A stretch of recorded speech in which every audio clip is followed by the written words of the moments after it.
Pemanasan global, tentu kalian sudah tidak asing lagi dengan istilah tersebut, bukan? Pemanasan global merupakan gejala peningkatan rata-rata suhu permukaan bumi berdasarkan analisis data yang dihimpun oleh para ilmuwan di Institut Goddard NASA untuk studi luar angkasa GIS yang ditunjukkan bumi telah mengalami peningkatan suhu global rata-rata lebih dari 1 Celcius sejak 1880. Badan Meteorologi Dunia WMO memprediksi kenaikan suhu udara hingga 1,5 derajat pada 2024. Berdasarkan data yang dirilis Badan Pengamat Kondisi Samudra dan Atmosfer Amerika (NOAA), suhu samudra secara global mengalami peningkatan sebesar 0,02 Celcius pada Agustus 2019. Permukaan laut mencapai suhu tertingginya sepanjang sejarah pada 2019. Suhu air laut meningkat 2-3 derajat Celcius dibandingkan dengan 3-5 juta tahun sebelumnya. Ekosistem laut merupakan ekosistem yang paling sensitif terhadap peningkatan suhu. Pemanasan ini terjadi hingga kedalaman 700 meter dari permukaan laut. Berdasarkan pembagian zona lautan, wilayah kedalaman tersebut merupakan wilayah yang paling tinggi keanekaragaman hayatinya. Suhu perairan berpengaruh pada karang. Meningkatnya suhu perairan menyebabkan karang mengalami pemutihan atau bleaching, sehingga karang sulit tumbuh dan rentan penyakit sehingga terjadi kematian massal. Seperti yang kita ketahui bahwa karang merupakan habitat berbagai biota laut. Ketika karang mengalami kerusakan, berarti kehidupan biota laut lainnya terancam. Beberapa spesies memiliki siklus hidup dan proses reproduksi yang dipengaruhi oleh suhu. Contohnya adalah udang krill. Udang ini bereproduksi dalam jumlah yang sedikit jika suhu perairan meningkat. Begitu pula penyu, jenis kelamin anakan penyu dipengaruhi suhu. Jika suhu perairan hangat, maka anakan penyu dominan betina. Sedangkan jika perairan dingin, maka anakan penyu dominan jantan. Dengan demikian, peningkatan suhu dapat mempengaruhi populasi organisme laut dan bahkan dapat pula menyebabkan kepunahan. Selain itu, peningkatan suhu berpengaruh pada penyebaran spesies dan juga penyakit laut. Pada wilayah tertentu, bakteri akan meningkat jumlahnya sehingga mengurangi kadar oksigen pada wilayah tersebut.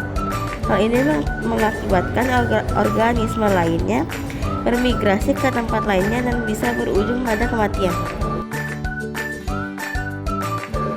Bumi ini memiliki hamparan daratan yang berupa es. Sekitar 90% bagian hamparan daratan es berada di Antartika, sedangkan 10% bagian sisanya berada di lapisan es Greenland.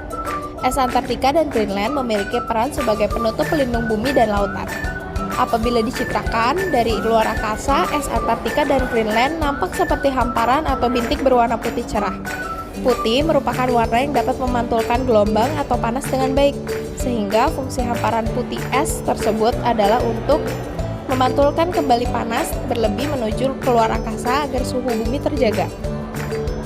Hal tersebut juga menyebabkan kutub utara lebih dingin dibandingkan bagian bumi lainnya, sehingga hilangnya es di kutub ini dapat memperburuk kondisi peningkatan suhu permukaan bumi.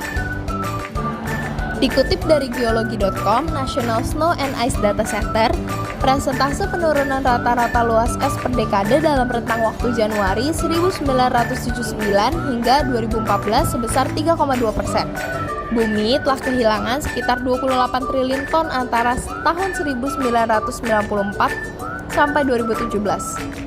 Jejak-jejak muka gletser tersebut memberi gambaran informasi proses peningkatan suhu bumi dari waktu ke waktu. Perubahan kondisi gletser es di kutub dapat mempengaruhi keberlangsungan hidup makhluk hidup yang hidup di daerah tersebut. Makhluk hidup selalu berusaha untuk melakukan adaptasi terhadap perubahan kondisi habitatnya. Akan tetapi, tidak semua makhluk hidup dapat melakukan adaptasi terhadap perubahan kondisi habitatnya. Salah satu hewan yang tinggal di daerah kutub dan terdampak perubahan kondisi gletser es di kutub adalah beruang es. Beruang es terpaksa mencari makanan di daratan akibat es di lautan banyak yang telah mencair. Berkurangnya wilayah tempat berburu beruang es tentunya mempersempit peluang bertahan hidup dari beruang es sendiri. sehingga menurunkan populasi hewan ini. Jika hal ini terus terjadi secara terus-menerus, maka beruang es bisa mengalami kepunahan. Aktivitas yang menyebabkan perubahan lingkungan. Yang pertama adalah kegiatan terkait alih fungsi lahan. Guna memenuhi kebutuhan hidupnya, manusia tidak menyadari bahwa telah melakukan berbagai aktivitas yang berdampak buruk bagi lingkungan. Salah satu aktivitas manusia yang berdampak buruk adalah alih fungsi lahan.